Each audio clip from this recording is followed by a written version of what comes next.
Story 1. My paranormal encounter, 8 years ago.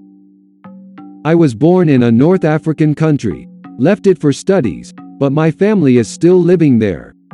Historically speaking, King Solomon had a fight with demons, and after winning, he sent them to my country, or at least in the region, where I was living in as a punishment and reclusion, so the place have the reputation of being a very active paranormal place, especially when it comes to witchcraft and black magic. We are talking about territory of more than 800,000 square kilometers. So basically, the whole country is a nest of paranormal activities. I was on my late teenage years, maybe 18 or 19 years old, I cannot recall this. We are living in a kind of mansion house, 3 floors, 300 square meters, so I'll let you imagine how big the thing is. My parents bought the field and constructed the house for almost 3 years, and during the construction, they found a water well with more than 3 water sources. This was not suspicious when you look closely at this detail. Spirits and demons are always looking for a source of conduction, and water seems to be a very good source to them. Anyways, long story short, one cold January night, I was chilling on my Xbox 360, on the 2nd floor, while my parents were on the basement, sleeping deeply, as this place of the house is always the warmest during winter nights, and I wanted to stay alone in order to profit from my long gaming nights. I remember that I was completely sober, no lust of sleeping, was not tired. And as a person, I was always fascinated with the invisible world, but not scared at all. As a Muslim, my religion taught me to stay strong against the invisible world and understand that each being had its own life and own perception of living. But at the time I was too young and never experienced anything from the sort. After 6 hours straight of playing Street Fighter and FIFA, I decided that my eyes were deserving some rest. So I went to the toilet in front of my room, and left the door half opened when I came back. I was preparing myself to lay on the pillow when I heard the sound of the door opening. I thought at first that it was an aftermath of me just moving quick and impacting the door. But when I looked at the door, and in what it seemed to me like an eternity, I saw a woman. Couldn't see what she looks like, no eyes, shape or color, just a woman with long blood red hair and white dress standing in front of me. With some reflection, I think she stayed for like 3 seconds before coming inside, sitting in the bed next to me. There were 2 beds because my cousin used to come over a lot, and told me in a nice voice, "You've a lot of dead people in this house." It may seem nice in English, but in my local language, I can assure you that it's one of the creepiest things you may ever hear. I jumped out of my bed and ran straight to the basement. I waked my parents up and told them what happened. My father took a tire-changing tool, don't ask me why, and went to my bed to check if she's still there, and my mother were so calm that I thought that I was crazy.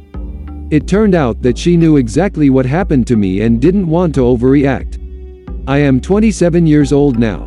I left my parents' house 2 years ago, and from that day, I was never allowed to sleep alone in that room. 3 years ago, a friend of my sister, a medium, came for a visit and told us that the house looks like a demons and spirits hotel.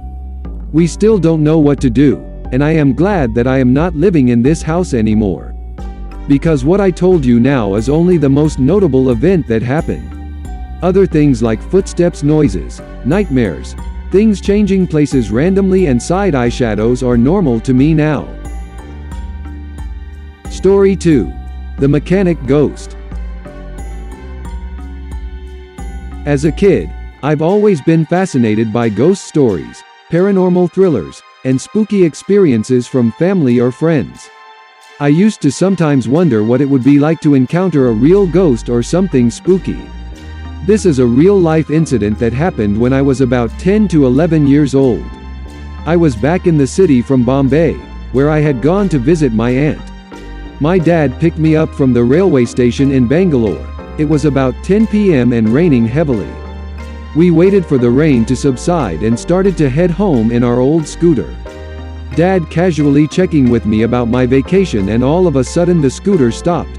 Dad got off the scooter and tried kick-starting it, but to no avail.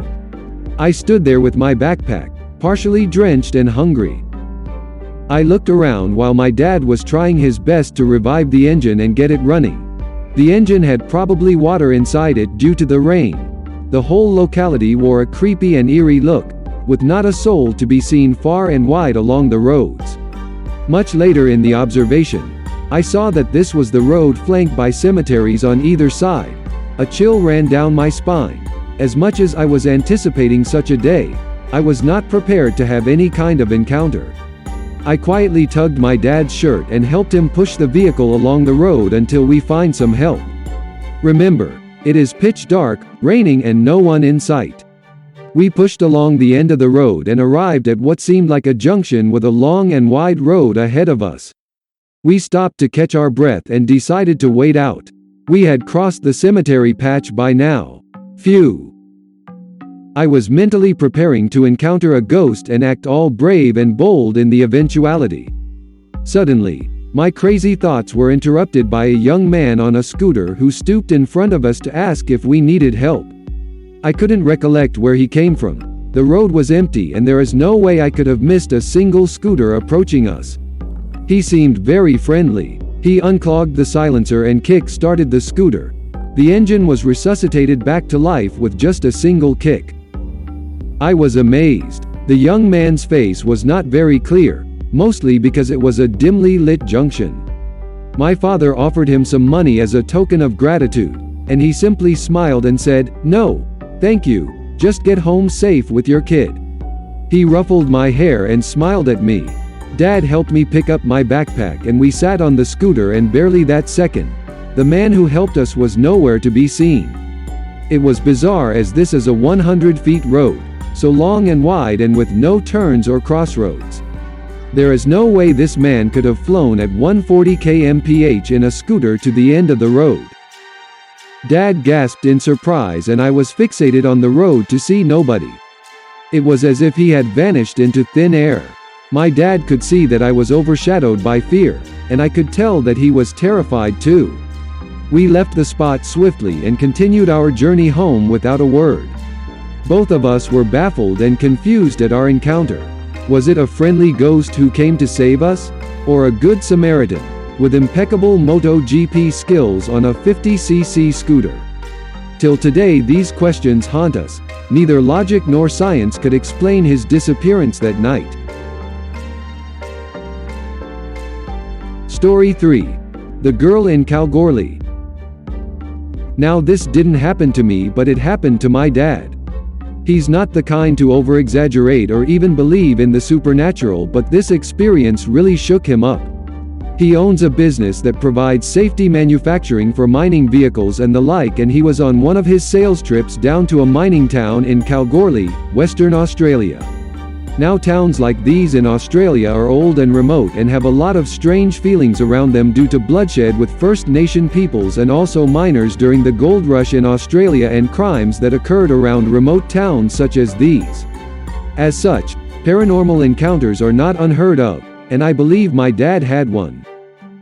He had got back late to his hotel room after a trip out to the mines and was exhausted, so went straight to bed. At around 2 a.m. he heard loud voices and banging of doors and sat up in his bed. The rooms are set out so that he could see his door directly from his bed down a small passageway. The noise ended abruptly and he assumed it had just been some drunk FIFO workers or something and was ready to lie back down when he saw something strange. The door to his room hadn't opened, but he could clearly see a young girl making her way down the short passage towards him.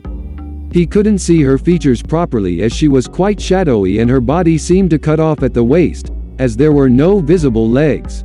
I was 16 at the time and he described her as seeming around my age and height.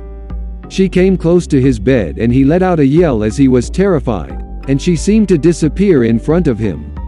To this day he still doesn't like talking about it and has retired from going on mining trips ever since. Thanks for watching. Let us know your thoughts in the comments section, and please like and subscribe to help support the channel.